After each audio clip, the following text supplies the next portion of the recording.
Sikes. पहले ही clear कर दूँ कि डिस्टर्बिंग फ़िल्म्स हमेशा खून-खराबे, मार-काट, टॉर्चर से भरी हुई नहीं होती। कुछ फ़िल्म्स के अंदर एक छोटा-सा पार्ट हो सकता है खून-खराबा दिखाकर एक शॉक वैल्यू या रियलिज़्म क्रिएट करने का। वैसे तो हम सभी रोज़मर्रा की ज़िंदगी में मौत से ना जाने कितनी बार टकराते हैं। लेकिन हम में से शायद कुछ ही लोग होते हैं जो फुल अवेयर या कॉन्शियस होकर इन माइन्यूट इंसिडेंट्स पर ध्यान देते होंगे। ध्यान तो हम सभी को देना चाहिए, नहीं तो घर में सालों से रखी एक टेबल भी बिना अपनी जगह से हिले हमें परलोक की यात्रा करा सकती है। तो हमारी लिस्ट की पहली फ़िल्म भी एक आम से दिखने वाली टेबल के अराउंड बेस्ड है। या कहूँ कि वो टेबल ही है जो उस मूवी को बोन चिलिंग और एक रियलिस्टिक टच देती है। ला मेसिता डेल फोर्मिडोर, या कहूँ कि दी कॉफ़ी टेबल।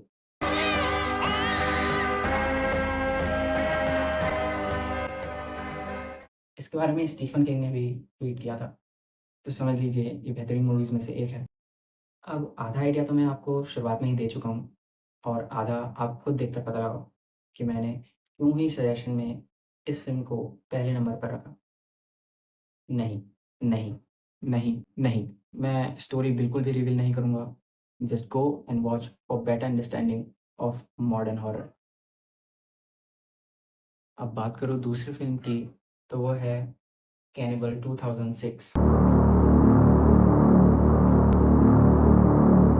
देखो यार, कभी-कभी कुछ क्राइम केसेस या इंसिडेंट्स हम लोगों की नज़रों में ऐसे आते हैं, जिन पे यकीनन यकीन करने से हमारा मन कतराता है। But those cases and incidents are real for God's sec.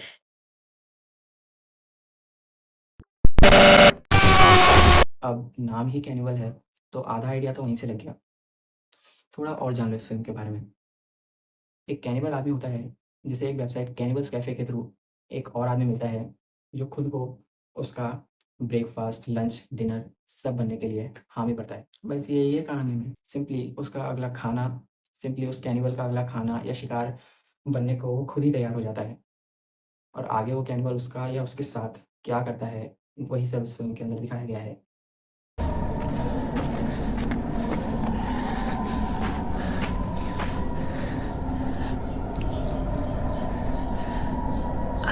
I'm your flesh. वैसे ये फ़िल्म शायद ही आपको कहीं पर एचडी प्रिंट में मिले, वो तो खरीदने पर ही मिलेगी। इसकी लैंग्वेज भी अलग है, तो सबटाइटल्स के साथ देखनी पड़ेगी और अगर मिल भी गई, तो शायद आप इस फ़िल्म में एक आर्टिस्टिक टच जो दिया गया है, वो फ़ील कर पाएँ।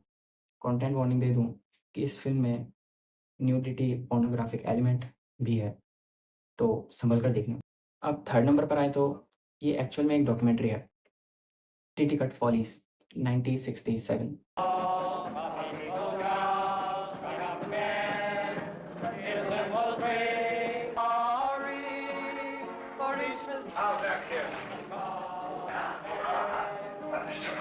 हाँ, बहुत ज़्यादा पुरानी है, माना।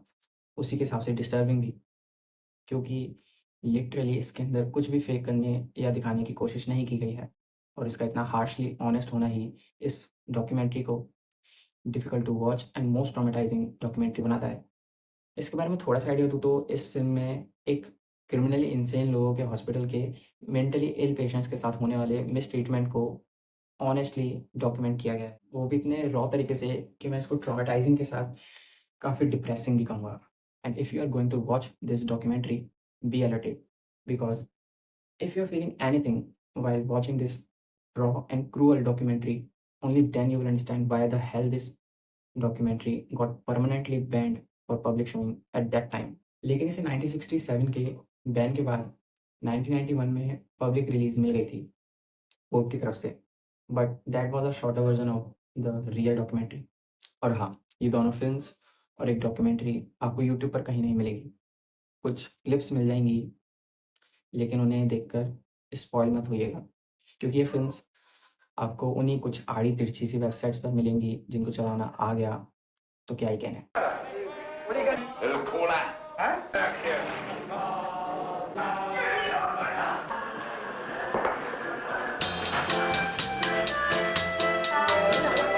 ये तीनों सजेशंस एक हार्डकोर फ़िल्म लवर के लिए खजाने से कम नहीं है। तो ये थी मेरी पहली वीडियो।